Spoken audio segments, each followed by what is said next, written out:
नमस्कार, आप देख रहे हैं डॉक्टर साहब, आपके साथ मैं हूं मुस्कान। दर्शकों, जैसे ही हम देखते हैं कि मानसून की शुरुआत होती है तो जो डेंगू का जो खतरा है वो भी है जो काफ़ी ज़्यादा बढ़ने लगता है। आज इसी विषय में हम खास बातचीत करेंगे और डॉक्टर साहब से जानेंगे कि डेंगू का जो फीवर होता है वो बाकी नॉर्मल फीवर या फिर वायरल फीवर से कैसे अलग होता है, क्या कुछ सावधानी बरतने की ज़रूरत है ताकि आप इस बीमारी से बचें, और अगर हो जाए तो ऐसी स्थिति में फिर क्या करें। और इसी पे खास बातचीत करने के लिए आज हमारे साथ मौजूद है डॉक्टर राजीव रंजन। दर्शकों, आपको बता दें कि बिहार के जाने माने रेनाउंड फिजिशियन है। सर नमस्कार, बहुत बहुत स्वागत है आपका। नमस्कार नमस्कार मुस्कान जी। सर, मैं आपसे जानना चाहूँगी कि मानसून की शुरुआती के साथ साथ डेंगू और काफ़ी सारी बीमारियों की भी शुरुआत हो जाती है।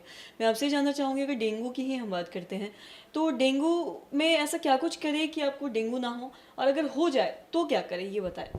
ऐसा है मुस्कान जी कि हर साल जब जब मानसून का आगमन होता है तो खास करके लोग सतर्क हो जाते हैं डेंगू के संबंध में, क्योंकि मीडिया में भी, पेपर में भी, हर जगह डेंगू के बारे में, आपके बारे में जानकारियां होती रहती हैं। तो मैं आपको बताना चाहता हूं कि डेंगू कोई जानलेवा बीमारी नहीं है। 90% केस में ये सेल्फ लिमिटिंग डिजीज है। खुद ब खुद घर में आप रहिए, रेस्ट लीजिए, पानी पीजिए, कुछ चीज़ों का ध्यान रखिए।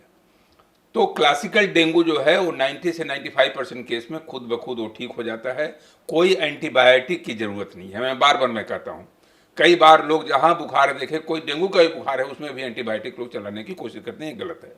ये वायरल फीवर है और ये वायरस है एडिस इजिप्टियाई मच्छर से होता है। मच्छर इसका वेक्टर है, मच्छर के काटने से होता है। इस मच्छर की खासियत ये है कि ये मच्छर दिन में ही काटता है, रात में नहीं काटता है। तो इसलिए दिन में जब आप ऑफिस में हैं, जब आप मीडिया रिपोर्टिंग करने जा रही हैं, कहीं भी जा रही हैं, तो हमेशा ध्यान रखिए कि शर्ट आपका फुल स्लीव होना चाहिए। और मच्छरों से बचाव के लिए अगर ज़्यादा मच्छर है वहाँ पे तो आप एक रिपेलेंट वगैरह यूज़ कर सकती हैं। तो अगर आप इस पर थोड़ा ध्यान देंगे ताकि मच्छर के काटने से आप अपने को बचा सकें, और ख़ास करके ऐसे जगह जहाँ जल जमा होता है। इसका सबसे बड़ी खासियत क्या है कि ये जो ठहरा हुआ पानी है इसमें ये जमता है, और ज़्यादातर स्वच्छ जल में जमता है, गंदे पानी में नहीं। तो अगर आपका गमला का पानी है, चाहे कहीं कोई जो स्टोर वाटर है अपने घर में, उसको हमेशा क्लीन कराते रहिए, डिसइंफेक्टेंट देते रहिए। इन मच्छरों से डेंगू का प्रकोप होता है। तो अगर आपको डेंगू हो गया तो डेंगू में होता क्या है?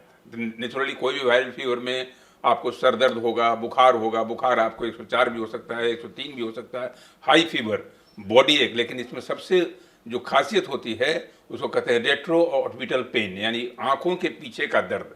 अगर आंखों के पीछे का दर्द है, सर दर्द के साथ साथ आंख एकदम लगता है कि पीछे मतलब टीस मार रहा है, आंखों के पीछे की वेदना हो रही है, टीस हो रही है, तो ये कुछ और नहीं बल्कि डेंगू ही है। तो हर बुखार का आना, दर्द का होना, आंखों के पीछे का दर्द, ये सब डेंगू के लक्षण हैं। इसमें आप बस इतना ही कीजिएगा, पानी खूब पीना है, दर्द की दवाई नहीं खानी। मैं बार बार इसे कहता हूँ कि आइबुप्रोफेन ग्रुप का चाहे एस्पिरिन ग्रुप की दवाई नहीं खानी है, क्योंकि ये प्लेटलेट को घटाता है। इसमें सिर्फ पैरासीटामोल लेना है, पानी खूब पीना है और धीरे धीरे धीरे धीरे साथ। हाँ, लेकिन ये डेंगू हेमरेजिक फीवर से बचना है। इसके लिए आपको ध्यान रखना होगा कि प्लेटलेट काउंट बराबर सीरियली करा के देखते रहें। और जो सीवियर डेंगू होता है उसमें अचानक आपका ब्लड प्रेशर फॉल कर जाता है, पल्स धीमा हो जाता है, आप चक्कर खा के गिर सकते हैं। इस कंडीशन में ये जो जो सीवियर कंडीशंस होता है, डेंगू हेमरेजिक फीवर या सीवियर डेंगू, उसमें आपको हॉस्पिटल का सहारा लेना पड़ता है। तो उसके लिए आपको सतर्क रहने की ज़रूरत है। यहाँ प्लेटलेट के बारे में मुस्कान जी मैं आपको बताना चाहता हूँ कि कई घरों में दहशत हो जाता है, खौफ हो जाता है कि अगर 1,50,000 के बदले में 1,10,000 हो गया, चाहे 80,000 हो गया, 90,000 हो गया, लोग अफरा तफरी मच जाती है, अस्पताल जाने के लिए ऐसा बेचैन हो जाते हैं। ये बिल्कुल गलत है। हमेशा इस बात का ध्यान रखिए कि प्लेटलेट अगर 20,000 के नीचे जाएगा तभी प्लेटलेट चढ़ाने की ज़रूरत है।